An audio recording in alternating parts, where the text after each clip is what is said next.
So what did you guys think of the Hot Wheels 2025 sneak peeks presentation? I thought the presentation was The only two good things in the whole presentation was the Dragster 2-pack and the Nova Red Line.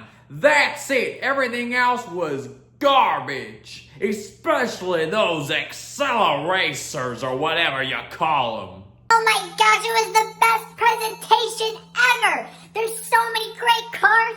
The Ferrari hypercar, are you kidding me? It's gonna be amazing! And then that Porsche 911 in the Golf livery! Oh my gosh, I can't wait! It's gonna be amazing! Oh my gosh, and all the Ferraris in the main line, and there's a Toyota Supra!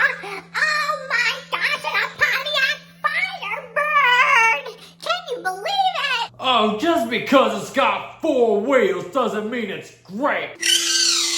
I smell nothing but Benjamins, especially the chases and the super treasure hunts.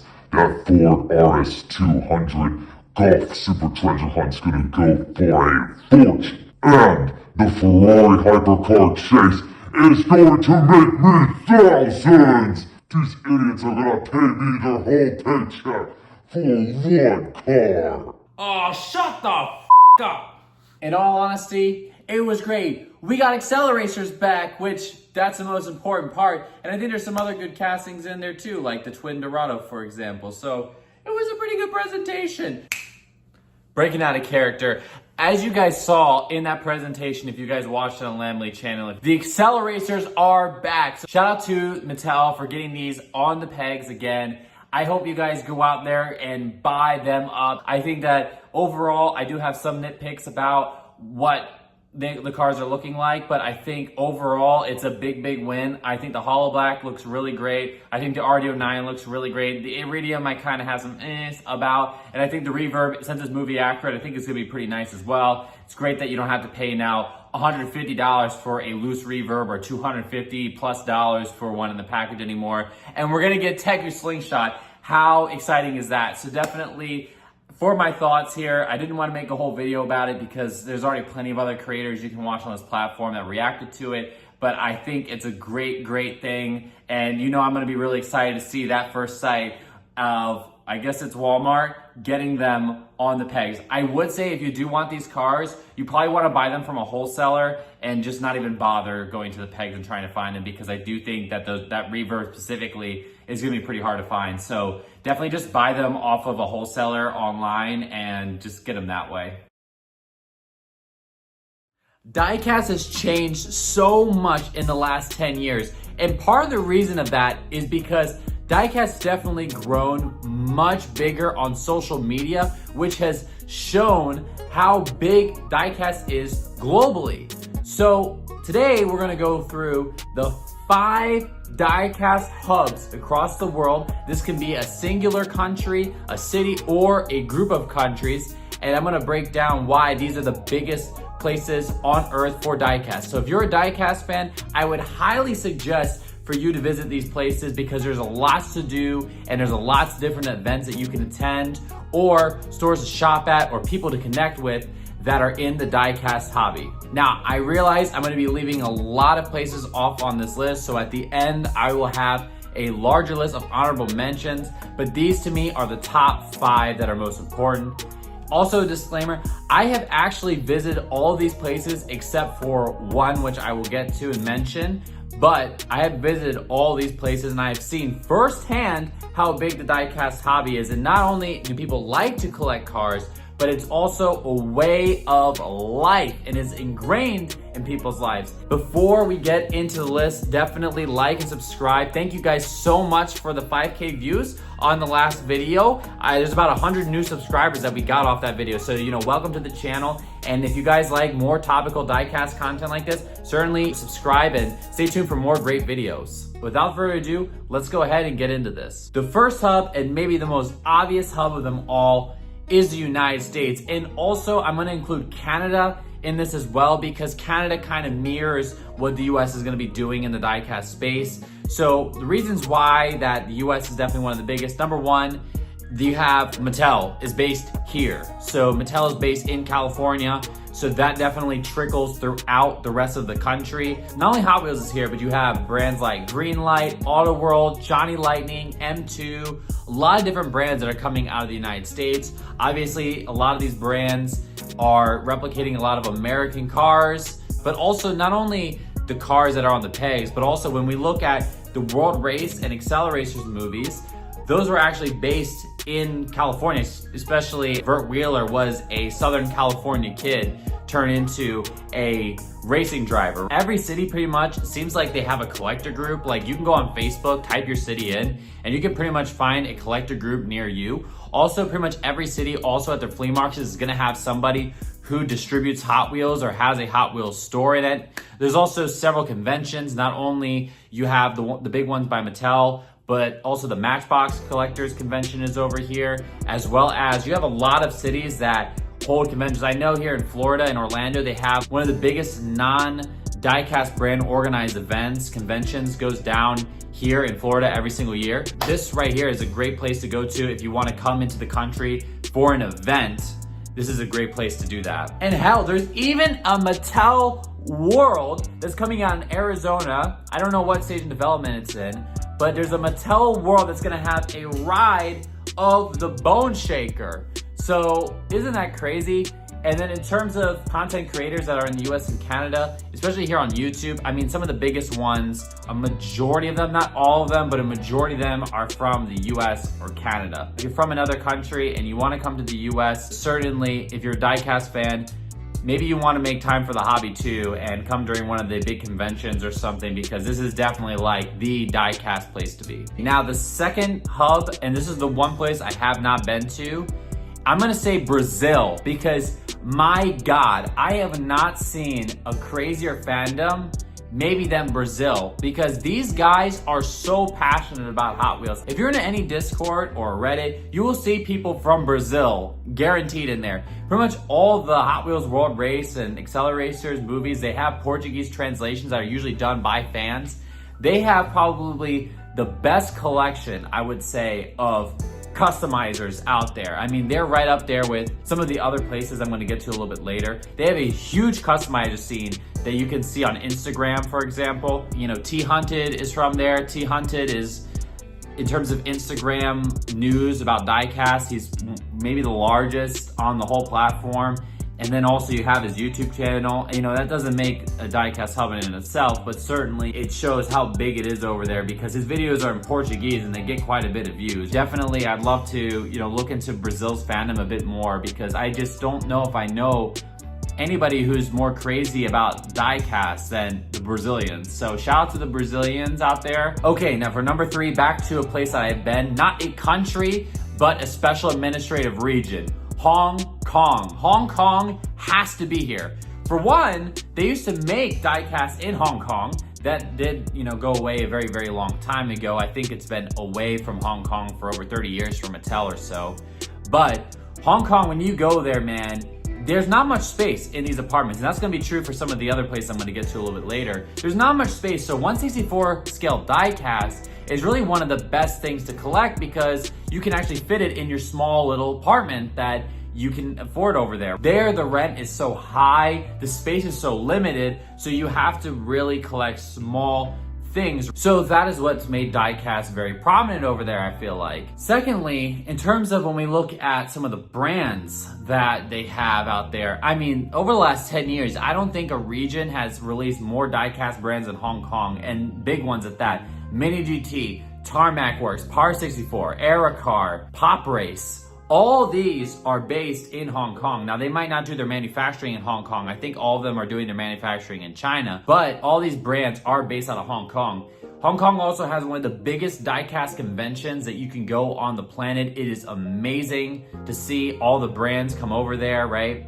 And then when you go into Hong Kong, I've been there, you have so many diecast stores, whether it's wholesale where you can get stuff for a great price and you can get things way before you see them on the pegs here in the US, or you also have ones that sell the vintage cars, right? So you have a bunch of vintage diecast shops. I think I was at one of their malls over there. It's like a vintage store mall, and like a whole floor was just dedicated to diecast, where you can find like vintage Tomicas and such like that. So really incredible place to go and shop if you're a diecast fan. Another thing out of Hong Kong is the dioramas. A lot of the dioramas that you see are Hong Kong companies.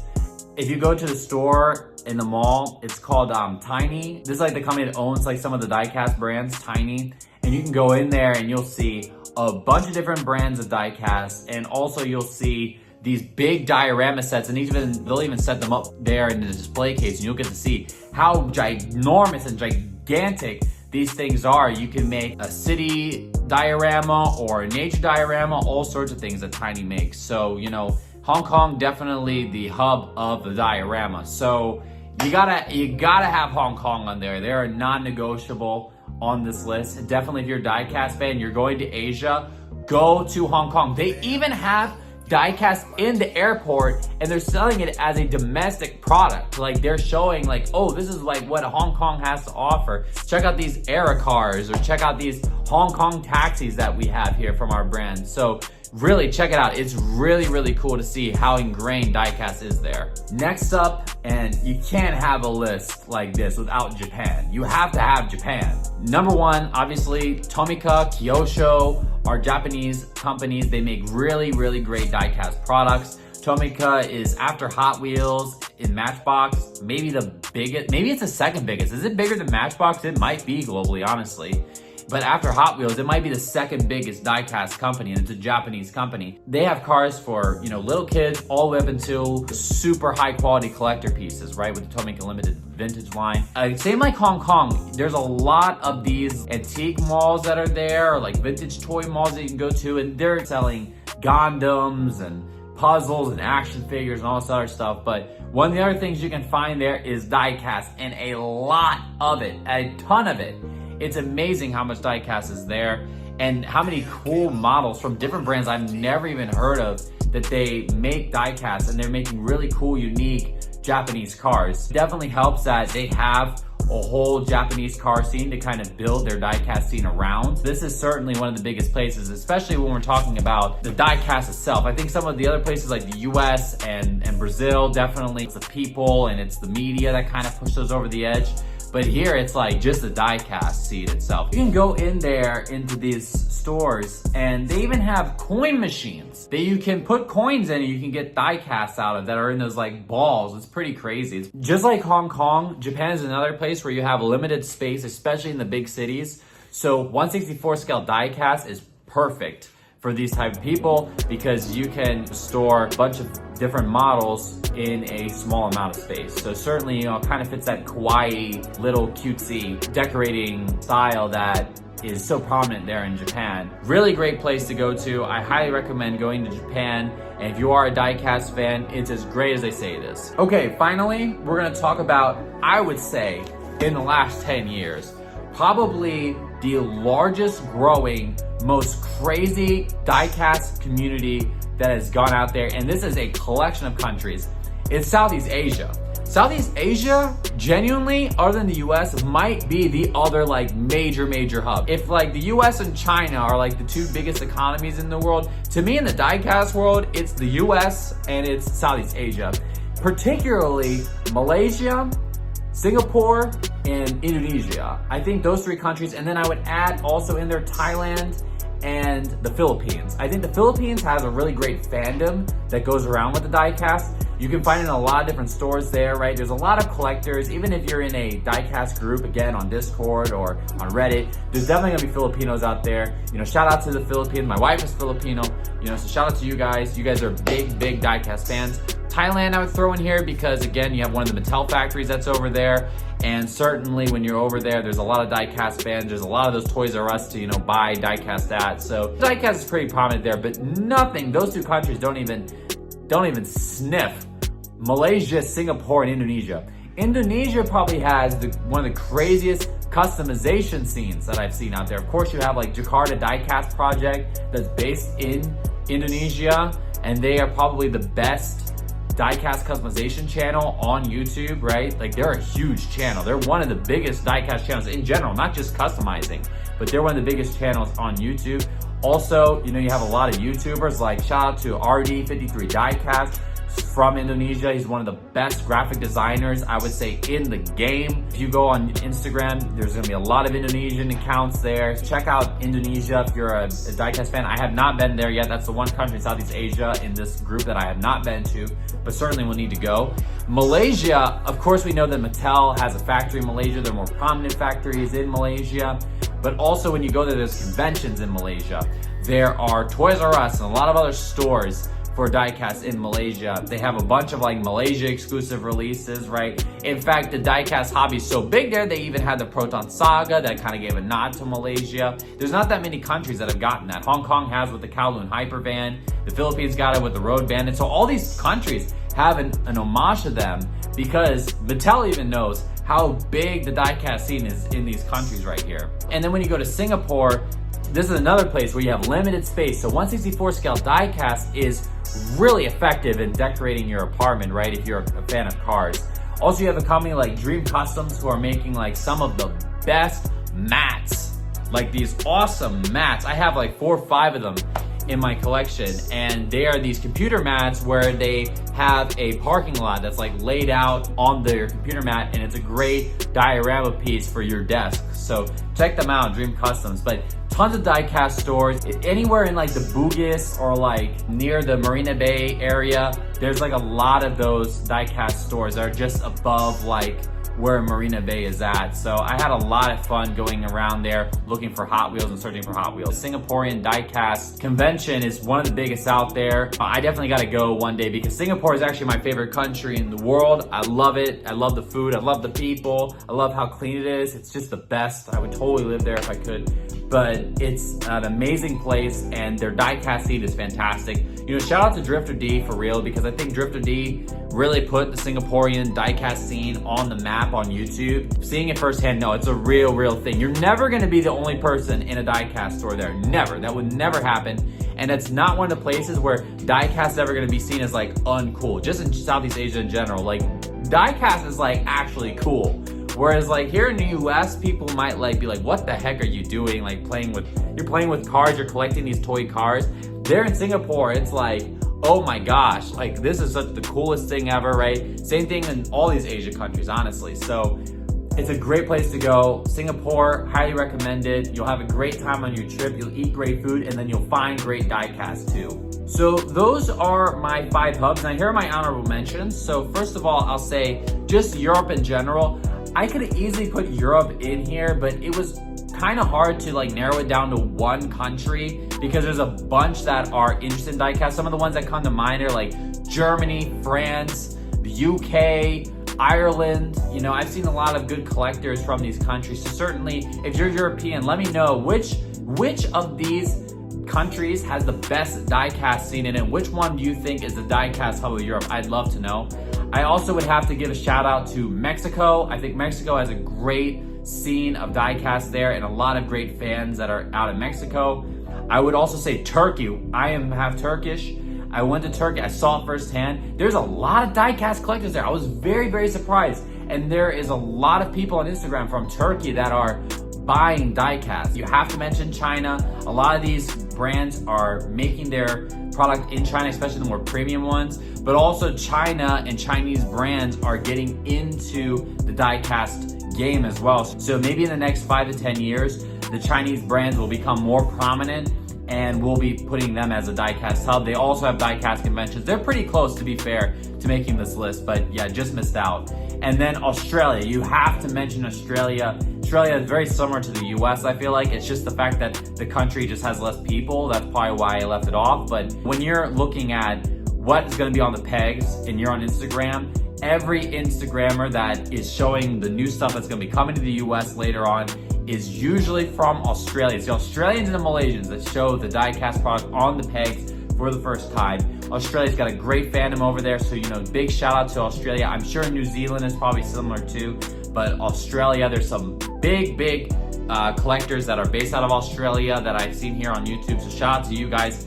Very close to making the list as well. So those are my 5 hubs. What do you guys think? Do you guys disagree with any of these hubs? Do you think some of these hubs are overrated? Do you think some of them are underrated that I needed to be putting on this list right here? Have you been to any of these countries? Have you met any collectors from these countries? And what do you think about the diecast scene in these places? I'm sorry I wasn't able to put in every single person's country that likes diecast into this list, but I definitely think if you were to arrive on Earth and you went to these 5 places, you would have a good taste of what diecast collecting is here on Earth. So visit these places, have fun, meet people from these places, and that's part of the fun part of the hobby, right? Thanks all for watching this video. Definitely like, subscribe, comment your thoughts, and until next time, bye-bye.